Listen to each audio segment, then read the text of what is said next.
Hello and good morning everyone. Today I will present about how immersive digital tools like Thinglink can improve forensic anthropology education. First, forensic anthropology is the study of human skeletal remains for legal and criminal investigations. It helps identify victims and determine important information such as age, sex, ancestry, and possible cause of death. In forensic anthropology, crime scene excavation training is very important because students need practical skills to correctly recover and analyze evidence from crime scenes. However, there are several challenges in teaching this subject. Firstly is large student numbers can limit hands-on practice for each student. During the COVID-19 pandemic, physical learning and field activities were also restricted. In addition, opportunities for real field work are limited because crime scene simulations require time, equipment, and suitability. To overcome this problem, educators introduced Thinglink, which is an interactive digital learning platform. Thinglink allows students to explore virtual crime scenes using immersive learning tools. The platform includes 360-degree image, videos, interactive hotspots, and virtual navigation features. Students can click on different parts of the scene to access information, instructions, and evidence details. This creates a more engaging and realistic learning experience. The main aim of this study was to investigate whether a virtual crime scene created using Thinglink could improve students' learning experience and engagement in forensic anthropology education. Researchers wanted to see if a digital technology could support practical learning when real-life training opportunities are limited. Next is methodology. So, we will dive into methodology part used by the researchers to create an immersive and educational experience for the forensic anthropology students. Aim to replicate a simulated clandestine grave within a woodland environment, and this grave was used as a basis for a virtual forensic investigation. To begin with, the researchers created a simulated clandestine grave within a woodland area. This grave was prepared with a key forensic evidence such as: first, a buried skeleton to serve as a victim. Second, clothing placed on a victim to serve as a real-world crime scene condition. Is the cartridge casings to indicate the presence of firearms. And fourth is shoe prints found at the scenes, adding to the narrative of the crime.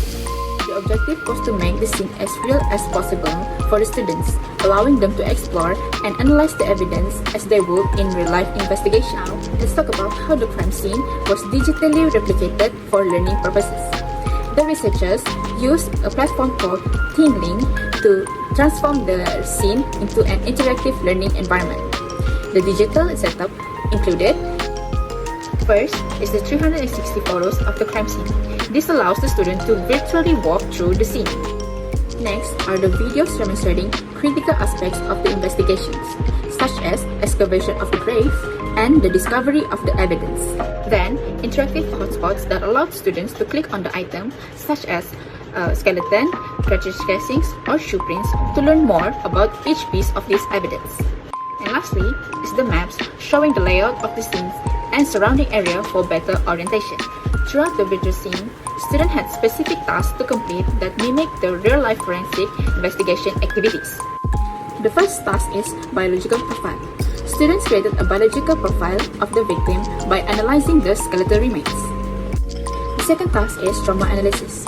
They identified the signs of trauma on the bones, determining if the injury occurred before, during, or after death. The third task is postmortem interval estimation. The students estimated the time of death based on the environmental conditions and decomposition. And the last task is scene interpretation. They also analyzed evidence found at the scene to interpret the events surrounding the death. For my part, I will explain the result and student feedback from the use of the Thinglink Visual Forensic Anthropology resource. Based on article, the students show high engagement with the virtual crime scene. The Thinglink landing page was accessed 1,303 times over 45 days, with an average of about 29 views per day.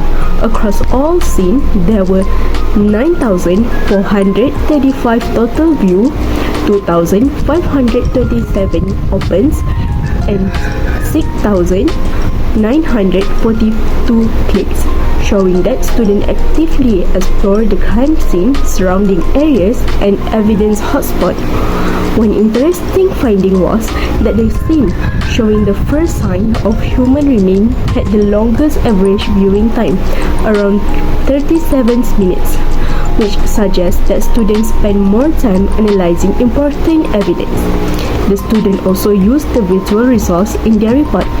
About 84% of students, which is 67 out of 80 students, included screenshot or image from the Thinglink to support their explanation. This shows that most students did not only view the results but also use it as evidence in their final forensic report. However, about 16% of students show limited engagement or did not interpret the digital evidence properly. Student feedback was also very positive. In the module evaluation, the visual crime scene and excavation received 100% positive response, with students rating it either well or very well. Students described the results as immersive, easy to visualize, and good alternative to real fieldwork. Some comment mentioned that it helped them feel more connected to the scene and made the scenario more accessible. In terms of performance, the Thinglink group in 2025 achieved similar results to the 2024 group who only used 2D image and notes. Both groups had a mean mark of 59% and an 85% pass rate. However, students who experienced real fieldwork in 2019 still performed better, with a mean mark of 65% and a 100% pass rate. This means Thinglink is useful, but it should support fieldwork rather than fully replace it. Overall, the strength of the Thinglink are that it is accessible, reusable, flexible, and useful for students who may face mobility issues or cannot attend outdoor fieldwork. It allows students to revisit the crime scene anytime and then at their own pace. Therefore, this digital resource is a valuable learning tool for forensic science education. Hi, my name is Farah Eva. Next, I will discuss the advantages and limitations of the Thinglink digital resource used in this study.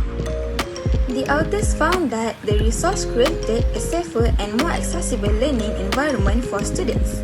It was also cost-effective and reusable for large student groups over multiple academic years. In addition, the platform supported independent learning and helped students improve their observation and critical thinking skills while exploring the virtual crime scene.